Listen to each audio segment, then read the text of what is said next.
Baiklah, kami dari kelompok 3 mata kuliah komunikasi organisasi akan melakukan podcast dengan tema prinsip dan hambatan komunikasi dengan dosen pengampu Bapak Dr. Hanif Al-Qadri, SPD, MPD.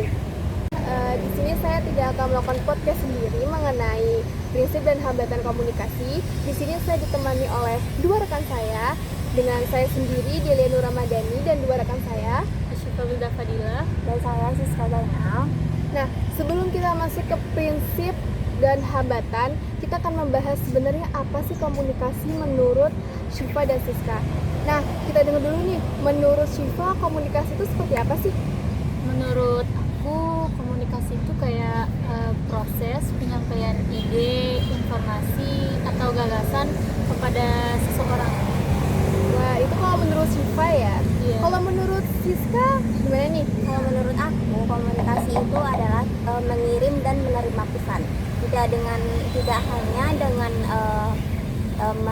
berbicara, atau kita juga bisa dengan menulis, dengan ekspresi wajah, isyarat. Jadi bisa kayak lisan atau media gitu ya. Jadi kalau kita simpulkan, komunikasi menurut Syifa dan Siska itu seperti proses penyampaian informasi, ide, ataupun gagasan kepada komunikator dan komunikan. Nah, kita udah selesai nih kayak apa komunikasi itu. Jadi kita udah tahu dong arti komunikasi itu apa. Oke, kita kan udah masuk nih tadi di apa sih komunikasi menurut Syifa dan Siska.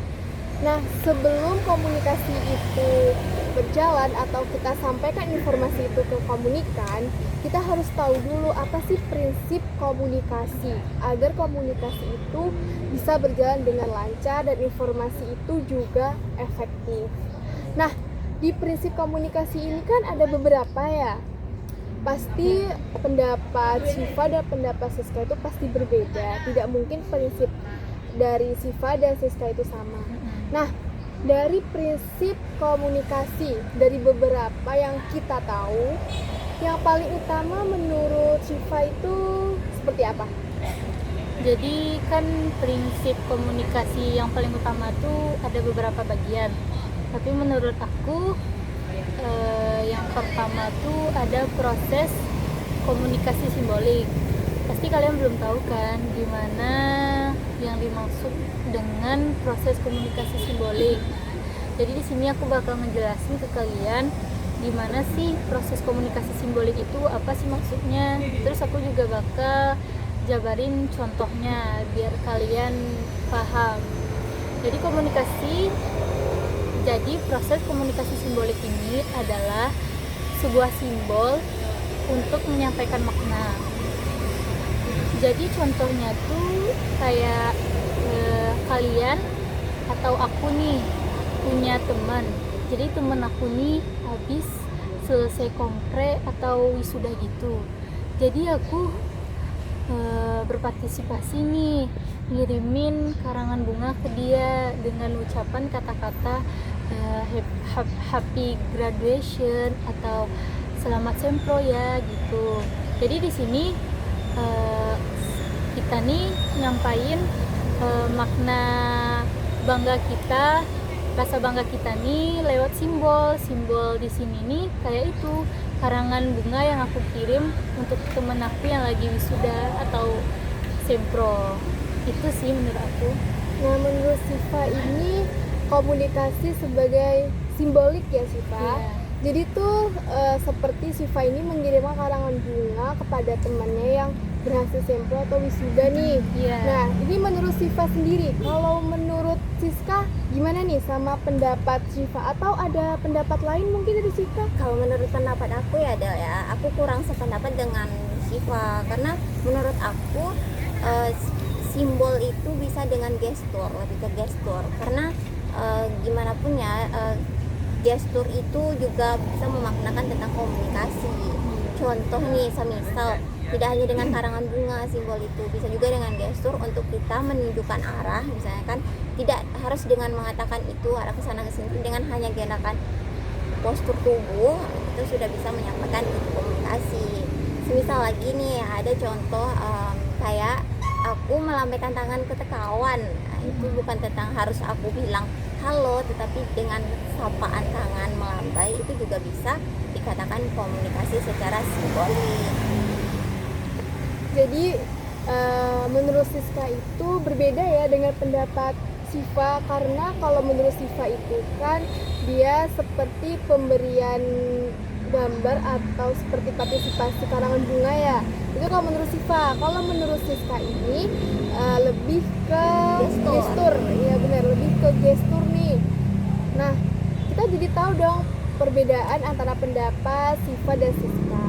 Nah, itu prinsip komunikasi yang paling utama menurut Siva dan Siska.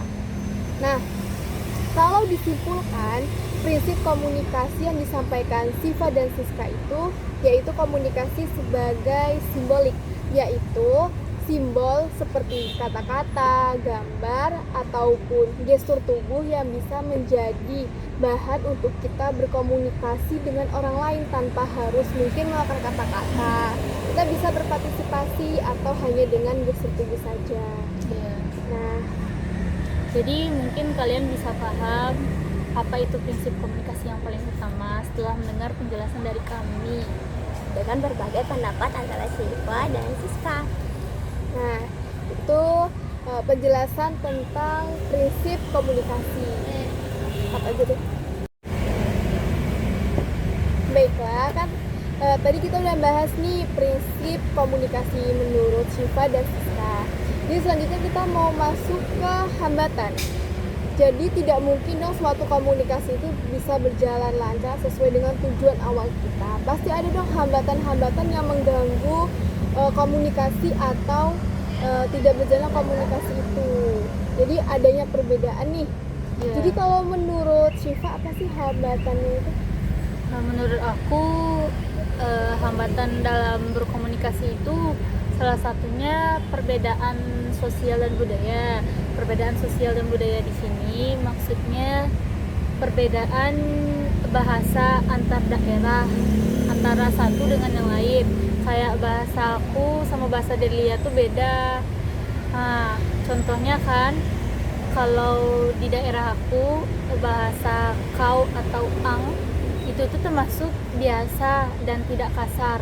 Sedangkan kalau di daerah Delia bahasa kau dan den atau ang itu termasuk kasar.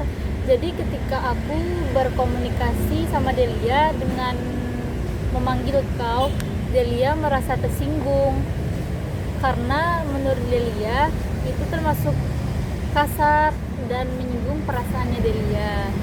Kalau menurut aku itu perbedaan dari komunikasi. Jadi menurut Siva ini komunikasi yang berbeda ya dari perkataan antara aku dan Siva. Nah, itu kalau dari pendapat Siva nih. Kalau menurut pendapat Siska gimana nih? Atau ada pendapat lain mungkin? Ya, kalau pendapat aku mungkin agak berbeda ya dari yang dibahas Siva tadi. Menurut aku itu pendapat aku ya tentang hambatan komunikasi itu dari kita lihat dari kampus bisa dilihat dari faktor ekonomi. Bagaimanapun dengan adanya kesenjangan ekonomi tentu dengan komunikasinya berbeda. Dengan contohnya, semisalnya dengan komunikasi orang yang berada tuh lebih sering mengenakan kata formal mungkin dalam komunikasinya. Nah, jadi mereka tuh tidak berbeda lah dengan bagaimana komunikasi dengan orang lebih dari kayak merantau gitu lah. Nah, gitu.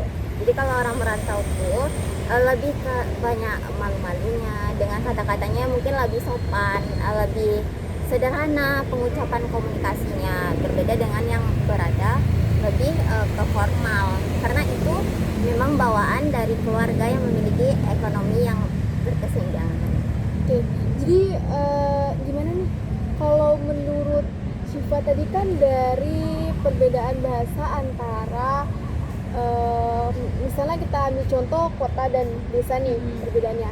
Nah, gimana sih solusi menurut Siva ini dari pendapat yang Siva sampaikan? Kalau menurut aku kan kita udah ngasih contoh nih tadi kayak Delia ngerasa tersinggung kan karena aku ngomong kayak gitu.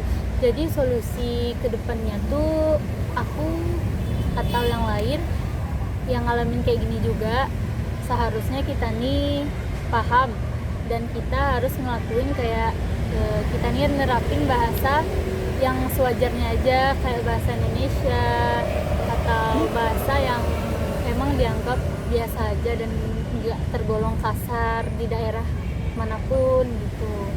Kalau menurut aku gitu sih solusinya.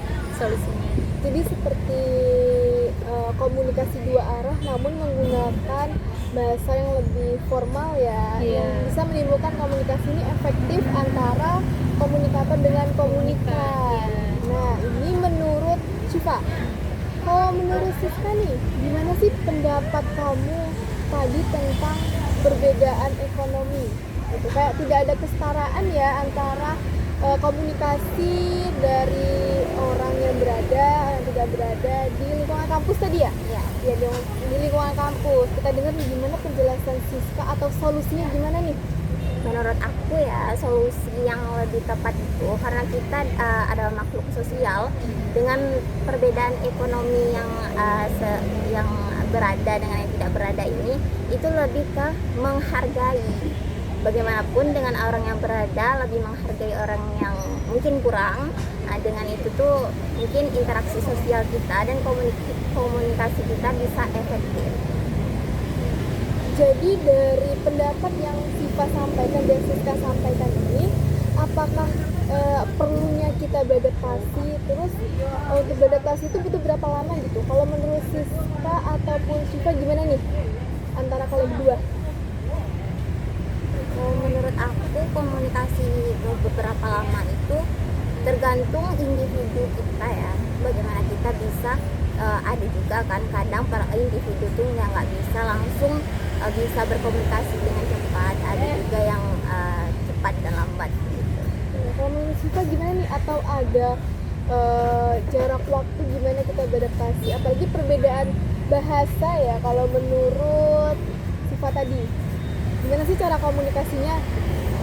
Kalau menurut aku kayaknya jangka waktunya sebulan atau 2 bulanan gitu. Kayak kita pahamin dulu nih orang ini gimana ya cara ngomongnya, gaya bahasanya gitu, biar kita bisa beradaptasi sama dia enak gitu, efektif kan. Jadi menurut aku gitu, jangka 1 atau 2 bulanan. Oke, baiklah, dari podcast prinsip komunikasi dan hambatan komunikasi yang sudah saya dan dua rekan saya sampaikan adalah sebagai pemahaman juga ya buat kita bertiga kayak apa sih prinsip dan hambatan komunikasi. Nah, dari sekian prinsip dan hambatan komunikasi yang kami sampaikan, kami mengucapkan terima kasih dan mohon maaf apabila ada kesalahan dalam perbuatan dan perkataan. Kami akhiri dengan wassalamualaikum warahmatullahi wabarakatuh.